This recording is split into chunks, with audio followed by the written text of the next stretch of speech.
He was 19. He made a choice nearly everyone called absurd, and that small, reckless act became one of the fragile threads that held history together. April 1945. The Allied columns were pushing deeper into Germany. Soldiers expected ruined towns, burned fields, the usual wreckage of a front line. What they did not expect was the smell that would follow them for the rest of their lives, a smell that no washing would ever fully erase. They did not expect a silence so absolute that it swallowed orders and jokes and the machine hum of a half-dozen cameras. Among that company was a young private, raw from training, newly tattooed by war and not yet hardened by its peculiar habits. He had seen maps and briefings, been told what to watch for, and learned when to hold and when to move. He could not have imagined why, on that morning, everything everyone thought they knew about orders and caution would bend around a single impulse. They opened the gate, and the world shifted. Men who had spent years in combat, who had known mortar and ambush, the smell of cordite and fear stood mute. Some sat down in the mud and could not stand again for a long time. Cameras clicked, but the act of photographing felt both urgent and obscene. Urgent because the scene needed recording. Obscene because it forced a living witness to look. "We thought we'd seen war," one young soldier later said. "This wasn't war. This was something else entirely." Soldiers began to do what soldiers always do in the face of chaos. Document. They wrote in pocket notebooks. They took pictures. They pressed thin photographic negatives into the hands of those who would send them home. Officers barked orders to hold lines, to secure perimeters, to wait for higher instructions. The senior men moved quickly to control what had to be controlled, both for the safety of their troops and to begin the grim process of caring for the living. And then the absurd decision, a shove against the current of orderly procedure. A single footstep that crossed a line between strict military caution and human urgency. What follows is a reconstruction based on veterans' testimonies and archival records. The company had been told to establish a perimeter and keep civilians and soldiers alike from disturbing the scene. Inside one of the camp buildings, through a doorway half collapsed and half guarded, survivors sat too weak to speak. An officer shouted that they would bring aid through proper channels. The young private, already carrying a small pack, stepped through the doorway anyway. He took extra rations from his own supplies and pressed them into trembling hands. He knelt and held a tin cup for someone who could not lift their head. He kept his camera up when others were told to lower theirs. He crossed a small threshold and did something that, in that moment, several men called foolish. That decision to move when told to wait, to prioritize one human need over a chain of command, did not win a battle in a tactical sense. It did something else. It produced an artifact, a photograph, a note, a paper record, rescued from a desk. A testimony coaxed from someone who owed his life to a cup of water and the insistence of a stranger. Those objects and that witness would not have been preserved without that impulse. The sequence is simple, but its consequences were not. A single photograph taken while others hesitated would later be shown to delegations and journalists brought intentionally into the area. A scrap of registration paperwork rescued from an administrative room became part of a chain of evidence that linked names to actions. A survivor who was coaxed to speak in that room, who could not at first form sentences, later provided details that helped piece together how the camp had been run. Each item, each sentence, was tiny.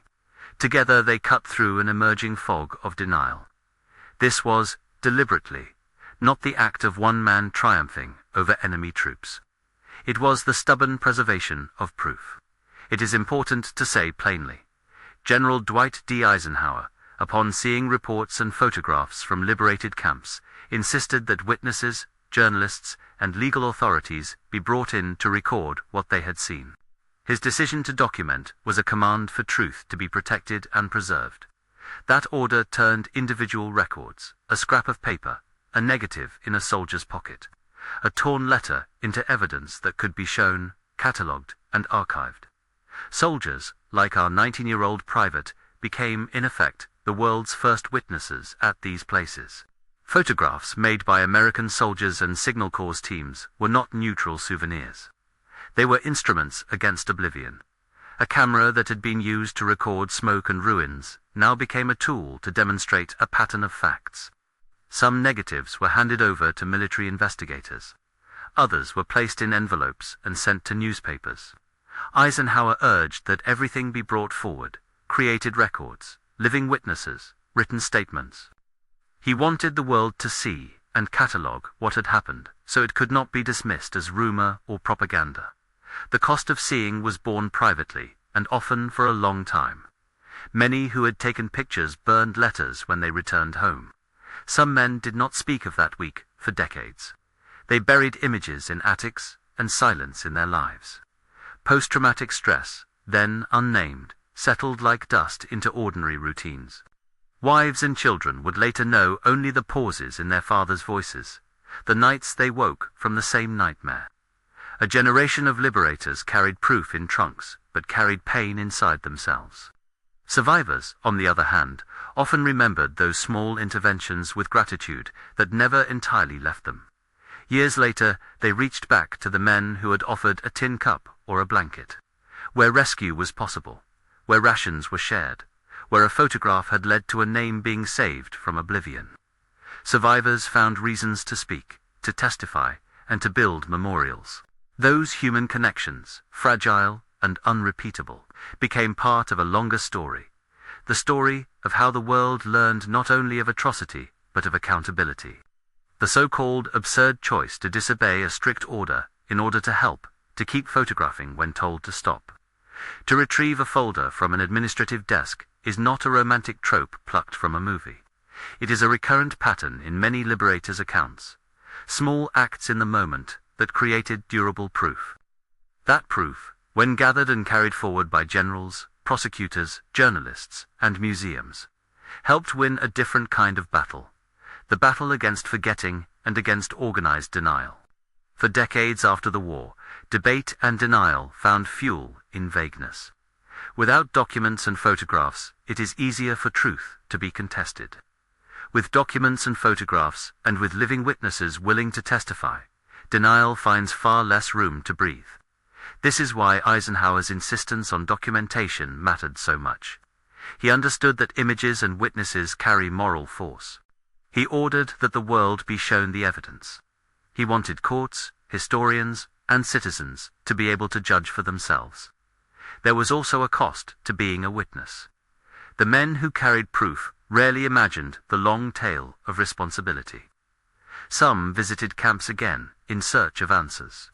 Others avoided returning to the subject at all. The veterans who finally spoke publicly did so to remind future generations that the decision to look and to record was not optional. A photograph is not a neutral thing. It is a summons. Nearly 80 years on, the photograph still does its job. In classrooms and museums, it forces a question. Will we remember? Will we preserve the chain of evidence, the recorded testimony, the memory of those who could not be saved? The answer depends in small part on ordinary choices. The choice to keep a camera out when others want to look away. The choice to step over a line and hand a tin of food to someone too weak to reach it. The choice to write down what you saw, even if the words will not sit easily in your chest. If you want more survivor and liberator stories, subscribe and learn with us. The Young Private's action did not rewrite strategy. It did something less visible and more lasting. It turned private witnessing into public record. It joined a photograph to an order, a scrap of paper to a command, and a survivor's trembling sentence to the long work of law and memory. Those threads knit together into proof that could be shown to judges, to journalists, to students, and to citizens who might otherwise be tempted to doubt that such things had occurred. There is another quiet victory layered into the story. Evil depends on being invisible or unlabeled. When a single soldier chooses to make a scene visible, when he hands a ration to a stranger, when he keeps his camera up, when he pulls a stack of papers from a drawer, he is participating in an act of moral registration. Those small acts accumulate. They create a bulwark against forgetting. This is the lesson the title asks us to hold. What seemed absurd in the moment was necessary in history. The win here is not a battlefield conquest, but the preservation of truth. It is the transformation of shock into testimony. of a tiny photograph into a public document, of one whispered recollection into a recorded account that can be summoned in courtrooms and classrooms. It is the way a 19-year-old's reckless compassion helped ensure that the world would know and be held to account for what had been done. Production note: the central scene is a reconstruction informed by veterans' testimony and archival records. The name Private First Class John Lee Archer appears in veterans' accounts. Service record, spelling, and verification are pending. Where specifics could not be confidently verified, the script describes actions in conservative terms consistent with documented patterns of liberators' behavior. Remembering is an act. Preserving evidence is an act. Bearing witness is a duty. Share this story. Visit the linked museum resources and support Holocaust education, so the small decisions that made proof possible will not be lost to time.